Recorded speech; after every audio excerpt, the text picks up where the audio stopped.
వృషభ రాశి వారు ఆంగ్ల సంవత్సరానికి వీడుకోలు పలుకుతూ కొత్త సంవత్సరానికి స్వాగతం పలుకుతూ ఎలాంటి విధి విధానాలు పాటించాలో ఈ వీడియోలో సవివరంగా సంపూర్ణంగా తెలుసుకుందాం. వృషభ రాశిలో ఏ ఏ నక్షత్రాలు వస్తాయి అనగా కృతికా నక్షత్రంలోని 2, 3, 4 పాదాలు, రోహిణి నక్షత్రంలోని 4 పాదాలు, వృషభ నక్షత్రం 1, 2 పాదాలను కలిపితే వృషభ రాశి. చాలా మందికి పుట్టినటువంటి కాల సమయంలో డేటా బర్త్లు లేనటువంటి వారికి పేరు యొక్క మొదటి అక్షరాన్ని అనుసరిస్తూ ఆ రాశిని తెలుసుకునే ప్రయత్నం చేద్దాం.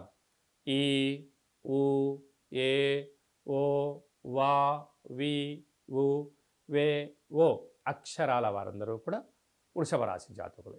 వృషభ రాశి యొక్క అధిపతి శుక్ర భగవానుడు. రాశిలోని దేవగురు బృహస్పతి సంచారం చేయడం వలన స్వతహాగా మీకు తెలిస్తే పనిచేయండి, లేదు గురువులు పెద్దవారు మీ మంచి కోరి ఎవరైనా ఏదైనా చెప్పినట్లయితే ఆ మాట వినే ప్రయత్నం చేయగలిగితే అనేక రకాలమైనటువంటి అపజయాలకు ఫుల్ స్టాప్ పెడుతూ విజయాలకు స్వాగతం పలుకుతారు అని చెప్పి గమనించాలి.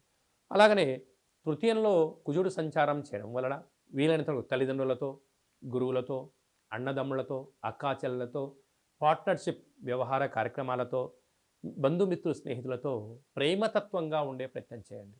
దయచేసి నోరు ఉంది కదా అని చెప్పి పారేసుకోవద్దు. నేచర్ అనేది రెండింటిని గమనిస్తూనే ఉంటుంది. ఈరోజు నువ్వు ఏదైతే వాక్కుతో ఇచ్చావో కొంతకాలం తర్వాత అదే రిటర్న్ గిఫ్ట్ కూడా ఉంటుంది.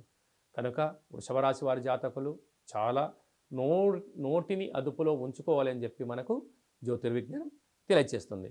సంతాన స్థానంలో కేతు సంచార స్థితి ఉన్నప్పుడు తల్లిదండ్రులతో, పిల్లలతో, అందరితో సఖ్యతగా ఉండే ప్రయత్నం చేయండి.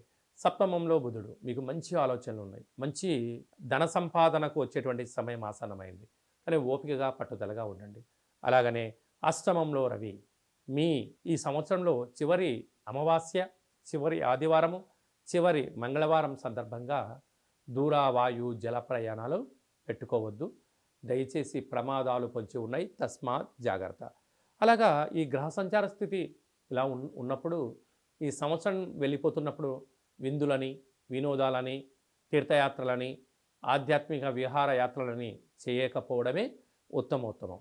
ఇలాంటి పరిస్థితుల్లో ఈ సంవత్సరంలో ఉండబడినటువంటి నరదృష్టి కానీ, ఇబ్బందులు కానీ, సకల దోషాలు తొలగిపోవాలంటే ఏం చేయాలంటే ఒక గ్లాసు బియ్యాన్ని అన్నంగా వండి అందులో పెరుగును వేసి ఒక 2 వడలు లాంటి కానీ బొబ్బర్లు లాంటి కానీ వండి ఒక పెద్ద ఇస్తర్లో పోసి వీటిపైన కర్పూరం బిళ్ళ పెట్టి వెలిగించి ఇంటి యజమానికి దిష్టి తీసి చాకలి వాళ్ళకు దానం చేయండి. కుదరలేదు కుక్కకు పెట్టండి, లేదు ప్రవహించే నీటిలో వేయగలిగినట్లయితే ఈ సంవత్సరపు చివరి దోషము నెక్స్ట్ సంవత్సరానికి ట్రాన్స్ఫర్ కాకుండా ఉంటుందని చెప్పి గమనించాలి.